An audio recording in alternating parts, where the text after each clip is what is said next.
के तमाम तर असबाब होंगे, इसके बावजूद उसकी खोपड़ी में सुकून नाम की चीज बोलो नहीं हो। आज ये दुनिया में नजर आ रहा है।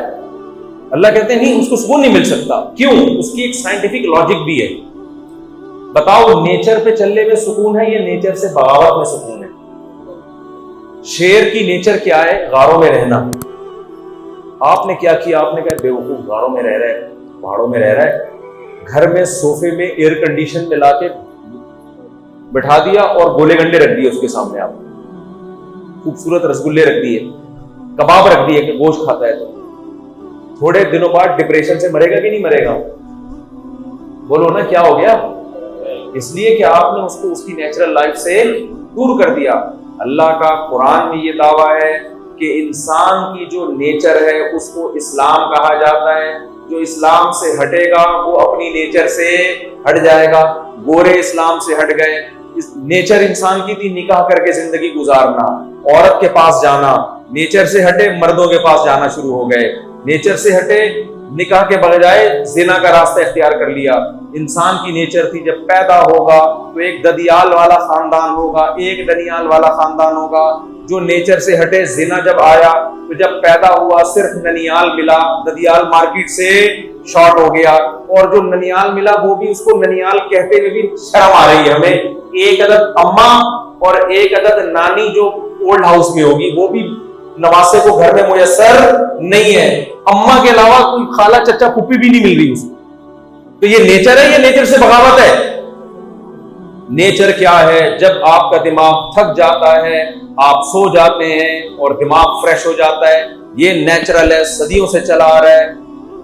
और नेचर से बगावत क्या है? जब आप टेंशन में होते हैं आप शराब पीना शुरू कर दें। ये सुकून हासिल करने का नेचुरल तरीका नहीं है, ये नेचर से बगावत है। तो अब शराब में सुकून नहीं मिलेगा आपको। शराबी कहता है मैं तो पीता हूं, मुझे सुकून मिलता है। अबे तूने अपने आप को इसका आदी बना लिया है। अब थोड़ी देर में तुझे नहीं मिलेगी, तेरा दिमाग खराब होगा। और जो पीने का आदी नहीं है पूरी जिंदगी नहीं पिएगा, उसका दिमाग फिर भी खराब नहीं होगा। हम तो इतना लंबा बयान कर रहे हैं बगैर पिए। शराबी कर सकता है? तो दिमाग हमारा खराब हो गया, शराबी का खराब हो गया? शराबी का दिमाग खराब हो गया मेरे भाई। हर चीज इस्लाम की, इंसान की नेचर है वो एक खुदा की इबादत मांगता है। वो खुदा को मांगता है, इबादत करता है। खुदा नहीं मिलेगा डिप्रेशन में जाएगा वो। कोई है तो उसको तसल्लियां देता है कि गम भी मैं देता हूं, खुशियां भी मैं देता हूं। खुदा को जिंदगी से निकाल दिया आपने तो ये नेचर के खिलाफ है। कौन तसल्ली देगा आपको? मोटिवेशनल स्पीकर थोड़ी तसल्ली देंगे। आजकल लोग तसल्ली के लिए मोटिवेशनल स्पीकर को सुन रहे हैं। अबे उनको कौन तसल्ली दे रहा है? हमारे मोहल्ले में एक कोई फाहिशा खातून थी, अब तो बेचारी चली गई, अल्लाह मग़फ़िरत करे। तो उससे कोई शादी नहीं करता था, उसके कैरेक्टर खराब था। तो एक बंदा आया, मुझे कहने लगा कि एक दिन ये मुझे पकड़ के कहने लगी मुझे लेके भाग जा। मैंने कहा आपने क्या जवाब दिया? कहते मैंने कहा मैं तुझे लेके भागूंगा, मुझे कौन लेके भागेगा? तो आपको मोटिवेशनल स्पीकर तसल्ली दे देता है गमों से, बिलफर्ज, हालांकि नहीं दे सकता वो गमों से। उसके पास पावरफुल मोटिवेशन नहीं है जो इस्लाम के पास है। अगर बिलफर्ज वो आपको तसल्ली दे देता है तो उसको तसल्ली कौन देता है? वो खुद अपने बयान सुनेगा बैठ के क्या? जो मोटिवेशन कुरान ने दी है ना गमों में, कुरान ने किस तरह से हमें तसल्ली दी है? अल्लज़ीना इज़ा असाबतहुम मुसीबतुन क़ालू इन्ना लिल्लाहि व इन्ना इलैहि राजिऊन। फरमाया हमारे नेक बंदे जब इन्हें कोई मुसीबत पहुंचती है ये कहते हम अल्लाह के गुलाम हैं। खुद मालिक को हक होता है कि गुलाम के साथ जैसा चाहे सुलूक करे, और अल्लाह हमारा जालिम मालिक नहीं है। नेमल मौला व नेमल नसीर, वो हमारा दोस्त है। वो अगर हमें कोई मुसीबत पहुंचा रहा है इस मुसीबत में हमारी खैर है। और वह इलैहि राजिऊन, और हमने लौट के भी अल्लाह के पास जाना है।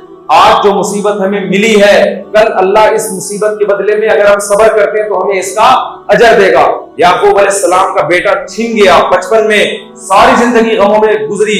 क्या याकूब अलैहिस्सलाम ने किसी मोटिवेशनल स्पीकर की तकरीर सुनी थी उस गम से बचने के लिए? बोलो ना। क्या किसी नफ्सियाती डॉक्टर के पास गए थे कि जी मैं काउंसलिंग करें मेरी, आप मैं बहुत परेशान हूं? याकूब अलैहिस्सलाम के जबान पे एक जुमला था, अअलमु मिनल्लाहि मा ला तालमून, मैं अल्लाह के बारे में वो कुछ जानता हूं जो तुम नहीं जानते। इस गम में भी मेरा रब मुझे कुछ नवाजना चाहता है। जब तक अल्लाह आपकी जिंदगी में नहीं होगा, गमों से तसल्ली किसी का बाप भी आपको नहीं दे सकता। अब्यूजिंग लैंग्वेज पे मैं पेश की माजरत कर चुका हूं। मैं अबे तबे पे भी आता हूं और बाप दादा पे भी। हम जब बचपन में फड्डा करते थे ना, वो कहते तेरा बाप भी ये काम नहीं करता। आप इसरार है, क्या नाम है आपका? है अच्छा, वो हमारे दोस्त है इसरार, बिल्कुल आपकी शक्ल के लग रहे हैं। मोटे कैसे हो गए? तो थोड़े बारीक थे, कई सालों से मिला नहीं हूं मैं उनसे। तो हम जब बचपन में लड़ते थे तो स्कूलों में लड़ते भी थे अल्हम्दुलिल्लाह। अब तो स्कूलों में लड़ना बढ़ना छोड़ दिया। ये भी नेचुरल नहीं है मेरे भाई। डिप्रेशन में जा रहे हैं बच्चे इससे। बच्चों के बहन भाई हुआ करते थे, आपस में लड़ते थे, वो ये नेचुरल है। इससे उनमें कॉन्फिडेंस पैदा होता है, बर्दाश्त पैदा होती है। एक एक दो दो बच्चे होते हैं, किससे लड़ेंगे जाके? लिहाजा वो छुई मुई बन जाते हैं। बड़े होके जरा सी भी डिप्रेशन बर्दाश्त नहीं कर। आपको पता है मालदारों के बच्चों में डिप्रेशन की बीमारी और दिमागी तवाजुन खराब होने की बीमारी गरीबों के बच्चों से ज्यादा है। क्यों? उसको कोई टेंशन ही नहीं मिलती कभी, ना कभी डांटा, ना कभी मारा अम्मा ने, ना कभी डांटा, कुछ भी नहीं। हर ख्वाहिश पूरी हो रही है। बच्चे की ऊपर की सेटिंग क्या हो जाती है? आओ, गरीब का बच्चा बात बात पे मां से चपेट खाता है।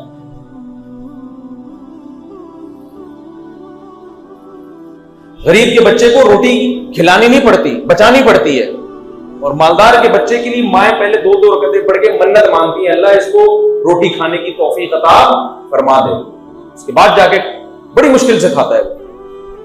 तो नेचुरल लाइफ से दूर हो रहा है इंसान। तो हम वो बचपन में जब स्कूलों में पढ़े होते थे ना, हम कहते थे तेरा बाप भी नहीं कर सकता ऐसा ना। तो कहते ओए बाप पे नहीं जाना। हालांकि बाप की एक नहीं मानता घर में, लेकिन यहां भरम ओए बाप पे नहीं जाना। तो हम भी नहीं जाते थे बाप पे, अब जा रहे हैं इतने अरसे के बाद जा रहे हैं। तो कोई धमकी नहीं देगा ना हमें। तो मैं आपसे कह रहा हूं कि जो मोटिवेशनल स्पीकर्स जो मजहब को नहीं मानते, मजहब को मानते हैं उनकी बात अलग है, उनके पास आपके गमों का इलाज नहीं है। इंसान को गमों में तसल्ली वो जात दे सकती है जो गम दूर करने में असबाब की मोहताज नहीं। क्योंकि जितने भी लोग हैं वो असबाब के मोहताज हैं। जब असबाब नहीं होंगे तो टेंशन ही होगी ना। साइंस थोड़ी वहां गाइड करेगी। साइंस तो ये कहेगी भाई अब्बा अभी बीमार हैं और बेरोजगारी है और महंगाई है, तो महंगाई में तो यही होगा, तुम्हारी तनख्वाह 20,000 है तो तुम्हें अब नहीं मिलेगा, खाना भी नहीं मिलेगा, पीना नहीं मिलेगा। और मुफ्ती साहब के 4 शादियों के बयानात तुम सुन रहे हो, बेवकूफों वाले काम कर रहे हो। इस महंगाई में लोग एक नहीं करते, तुम 4 की बातें कर रहे हो। तो ये सुन सुन के आदमी किस में जाएगा? डिप्रेशन में। मजहब क्या कहेगा?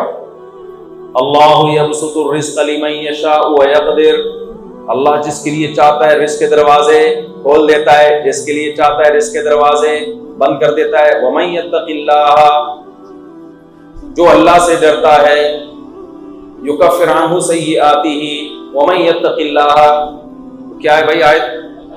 यजअल लहू मखरजा, जो अल्लाह से डरता है, व यरज़ुक़हु मिन हैथु ला यहतसिब, जो अल्लाह से डरता है अल्लाह उसको ऐसी जगह से रोजी देता है जहां से उसका गुमान नहीं होता। ऐसी ऐसी जगहों से रोजी देता है।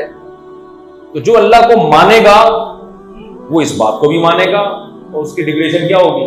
खत्म। और नजर भी आएगा वाकई ऐसी जगह से रोजी मिल रही है जहां से रिस्क का तसव्वुर भी मुमकिन नहीं था। मुझे नहीं मानेगा, सारे असबाब होते हुए भी उसकी जिंदगी क्या कर दूंगा? तंग, टेंशनों में डाल दूंगा। पड़े हुए लोग आज टेंशनों में।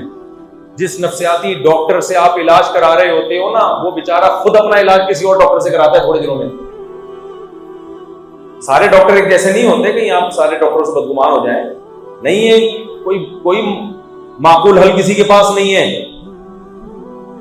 और जो अल्लाह के हुक्म पे चलेगा, मैंने कहा था ना, एक बड़ी खतरनाक धमकी है कुरान में और एक बेहतरीन खुशखबरी है।